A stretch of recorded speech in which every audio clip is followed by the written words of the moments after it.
This is Lindsay Jackson, your Vice President of Government Affairs at SCR. As you can see, I am here at the State House this morning, and I wanted to give y'all all a quick update on the 2019 legislative session.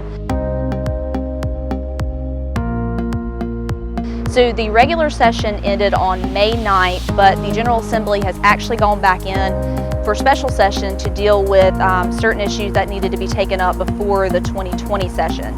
The General Assembly will also come back in at the end of June to take up gubernatorial vetoes. So 2019 was the first year of a two-year session. And the first year of a two-year session is always a little bit crazy, a little bit hectic, a little bit chaotic because there's simply so much going on. There are a lot of ideas that are coming to fruition, a lot of issues that are building consensus, coalitions being built around, and there are thousands of bills that are being filed. So normally there are a couple of issues that stand out each legislative session that take up the majority of the General Assembly's time.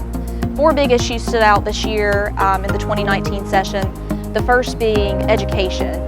What does South Carolina do about its education system? How do we reform that system to best serve students and teachers? C&T Cooper. What does South Carolina do with a state-owned utility that has incurred billions of dollars of debt? The state budget process. This is usually the most important bill that's passed in any legislative session. This year it took a little bit longer. It was a little bit more cumbersome process because of certain things that were included in the budget and differences in the House and Senate versions. And then the last bill that you've probably heard a lot about on the news and in the media recently has been a tax incentive bill for the Carolina Panthers to come in and bring their practice facility to South Carolina. So as you can tell from the four big issues that I just mentioned, there's lots going on this session, but your government affairs team, Austin Smallwood and I, are always at the State House, always looking out for your best interests. We're your eyes and ears on the ground up here, and we're your voice on the issues that are most important to the industry. We're up here watching for policies that are important to you, and most importantly to your business and to your bottom line. So a couple of our legislative wins this year, H3243 dealing with predictable recording fees. This essentially provides a flat fee of $25 for mortgages, a flat fee of $15 to record deeds. This will go into effect August 1st of this year. Another big win we had for SCR on our agenda this year was S281 dealing with emotional support and service animals. This bill essentially provides for a civil penalty for misrepresentation of a service animal or an emotional support animal, and it most importantly provides two questions that landlords can ask potential tenants when dealing with emotional support or service animals. Some other issues we have coming forward in 2020 that are primed and positioned and ready to go. H3596 dealing with rollback taxes. This essentially takes the 5-year penalty down to 3 years when land is transitioning from agricultural use to either commercial or residential use. Another piece of legislation that we've got ready to go for the 2020 session, remote notarization or e-notarization.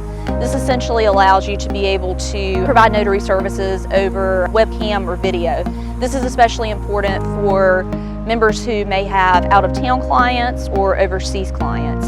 And also another huge issue for SCR, flood mapping, making sure that our maps in the state are updated with the most current LiDAR technology. And then we've got our longer term, big picture items that we'll certainly continue to work on into the 2020 session. Tax reform, making sure that we have a comprehensive tax package that includes income, sales, and property tax. Making sure we have a flat rate for income, making sure that sales tax does not include a service tax on your commissions, and making sure that a property tax change would address the disparities between 4% and 6% properties. So another issue we're looking at, larger picture into the 2020 session, is business license fee reform. Making sure this process is less cumbersome than it currently is for small businesses and for our membership.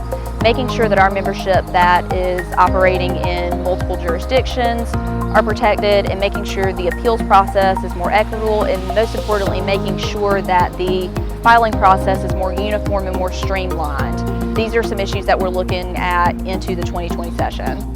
So this was a quick look into the 2019 legislative session. I just want to thank you all for your support this year, and I look forward to working on your behalf in the 2020 legislative session.